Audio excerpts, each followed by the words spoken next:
Good morning class seventh. आज अपन पढ़ेंगे साइंस। साइंस में न्यू चैप्टर स्टार्ट करेंगे। Chapter 8 weather, climate and adaptation. Earth is the only planet so far known to have an environment that can sustain life. अर्थ ही एक ऐसी planet है, only planet है जिसमें कि क्या अपन अपनी जो लाइफ है पॉसिबल है। इस अर्थ के अंदर जो वो सारी कंडीशन है जो एक इंसान को जिंदा रहने के लिए चाहिए, वो सारी कंडीशंस अपन को कहाँ मिलेगी? अर्थ पे ही मिलती है। जैसे प्लांट्स और एनिमल्स से हमें क्या मिलता है? फूड मिलता है, क्लोथिंग, शेल्टर, मेडिसिन्स, और जो अपनी जितनी भी ह्यूमन नीड्स है वो सारी रिक्वायरमेंट अपनी जो है अर्थ में ही अपनी फुलफिल होती है। अपन जो अर्थ पे रहते हैं, अर्थ को ब्लू प्लैनेट भी कहा जाता है।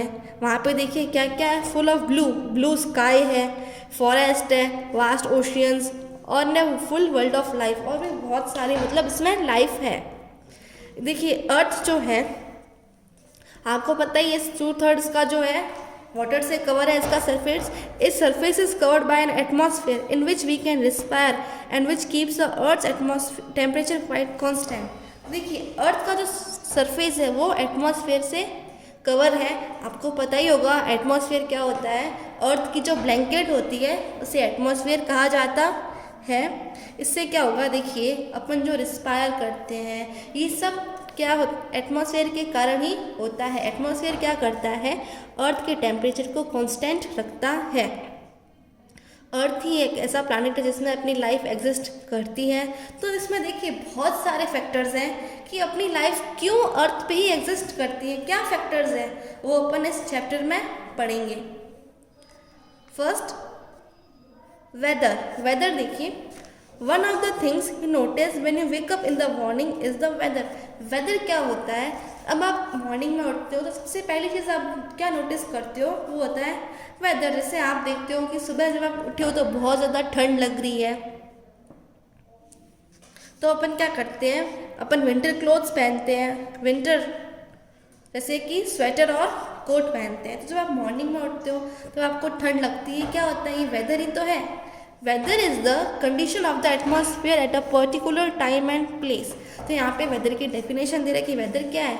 Is the condition of atmosphere at a particular time and place. Atmosphere की कंडीशन होगी किसी पर्टिकुलर जगह पे, पर्टिकुलर टाइम पे। देखिए अगर आप जैसे सुबह आपको ठंड ज़्यादा लगती है, फिर धीरे धीरे क्या टेम्परेचर थोड़ा बढ़ने लगता है, तो ये सब क्या है? वेदर ही तो है। Today the weather may be cloudy, sunny और rainy but it may change tomorrow. आज देखिए मौसम ऐसा है लेकिन कल तो क्या है, बदल सकता है। वेदर कब चेंज हो सकता है?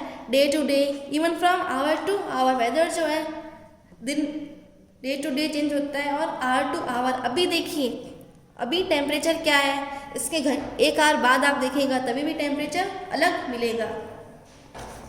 You might have seen the weather report which appears in the daily newspaper। आपको पता है न्यूज़पेपर में वेदर रिपोर्ट्स भी आती है।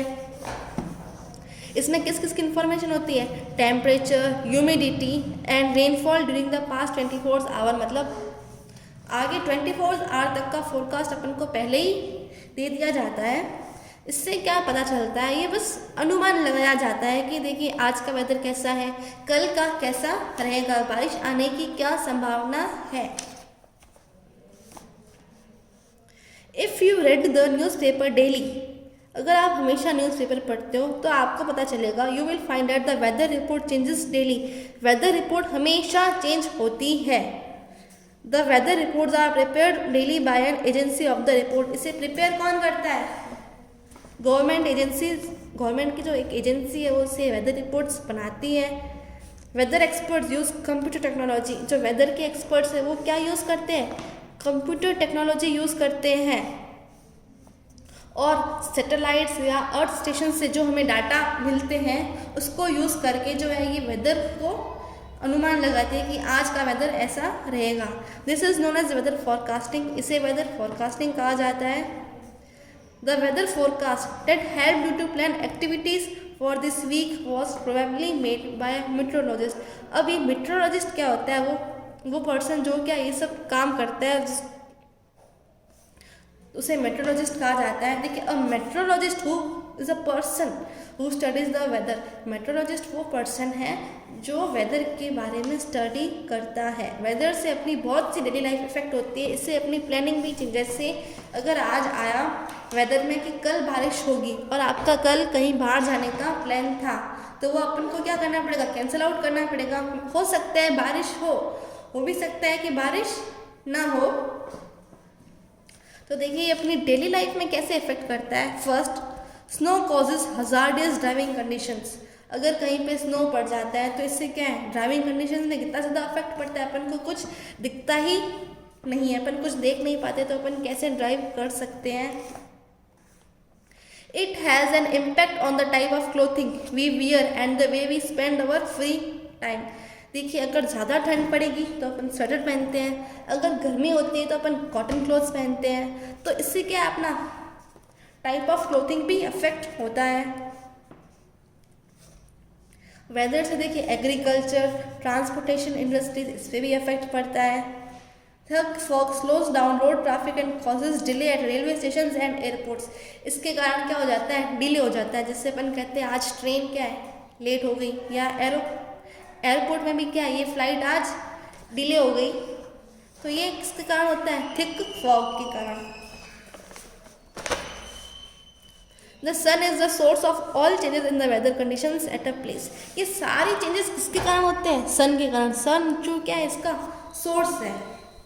Solar energy absorbed and reflected by Earth's surface, the oceans and the atmosphere are responsible for the weather conditions at a place।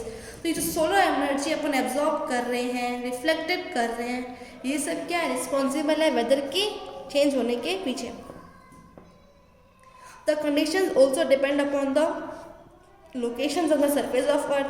The weather near the sea is different from that in desert area। तो देखिए हर जगह क्या है, weather अलग अलग होगा। वो किसके ऊपर डिपेंड करेगा कि आपकी लोकेशन क्या है। जैसे अगर आप सी के पास, सी के किनारे बैठे हो तो वहाँ का वेदर अलग होगा, अगर आप डेजर्ट में बैठे हो तो वहाँ का भी वेदर अलग होगा। तो ये क्या डिसाइड करता है, आपकी लोकेशन क्या है, ये डिसाइड करते हैं कि उस जगह का वेदर क्या होगा। Maximum and minimum temperature. Maximum and minimum temperature क्या होता है, जैसे टेम्परेचर क्या होता है आपको बताया था, डिग्री ऑफ हॉटनेस और कोल्डनेस। तो देखिए मैक्सिमम टेम्परेचर क्या होता है, मिनिमम टेम्परेचर क्या होता है। मैक्सिमम टेम्परेचर वो होगा जब मरकरी का सबसे ज़्यादा लेवल कब राइज होगा, ठीक है, वो होगा मैक्सिमम टेम्परेचर। मिनिमम टेम्परेचर सबसे कम जो नीचे वाला टेम्परेचर होगा वो होगा minimum temperature. In the weather report of a day, maximum and minimum temperature represents the maximum and minimum level of mercury recorded by a maximum and minimum thermometer. तो देखिए अगर आपको वेदर रिपोर्ट निकालनी है तो मैक्सिमम और minimum temperature क्या होगा, मर्करी का लेवल सबसे ज़्यादा, सबसे हाईएस्ट कब वो बढ़ा तो वो हो जाएगा मैक्सिमम टेम्परेचर, और सबसे ज़्यादा नीचे कब गया तो वो हो जाएगा minimum temperature. As the mercury, इसमें टेम्परेचर में क्या होता है, मरकरी का लेवल उठता है गिरता है, कब, टेम्परेचर में चेंज होने के कारण। The maximum and minimum temperature of captured for any given time period by means of two colour floats. ये आपको दिख रहे होंगे इसमें टू कलर फ्लोट्स, एक ब्लू और रेड। अगर आप किसी भी जगह का जैसे मैक्सिमम और मिनिमम टेम्परेचर निकालते हो तो आपको पता चल जाएगा कि दिन इसमें टेम्परेचर डिफरेंस कितना होता है। जैसे जब आप सुबह उठते हो तो अभी अपन ठंड की बात कर रहे हैं, सुबह टेम्परेचर होता है 9 डिग्री 10 डिग्री, लेकिन धीरे धीरे वो क्या है टेम्परेचर 13 डिग्री तक पहुंच जाता है। फिर दोपहर के 2-3 बजे तक 16 डिग्री तक टेम्परेचर पहुंच जाता है। तो अगर आप मैक्सिमम टेम्परेचर और मिनिमम टेम्परेचर नोट करते हो तो इससे आपको टेम्परेचर का डिफरेंस पता चल जाएगा। You will find the maximum temperature of the day occurs generally in the afternoon. देखिए मैक्सिमम टेम्परेचर कब आपको पता लगेगा, आफ्टरनून में, और minimum temperature early in the morning. The maximum and minimum temperature in cities and urban areas city और जो गाँवों में मैक्सिमम और मिनिमम टेम्परेचर होते हैं वो क्या होता है, ज़्यादा होते हैं। किसके कंपैरिजन में, शहरों, अर्बन एरियाज़ का मतलब होता है शहरी इलाके, और सिटीज़ में ज़्यादा टेम्परेचर डिफरेंस होता है। किसके कंपैरिजन में, रूरल एरियाज़ मतलब गांव और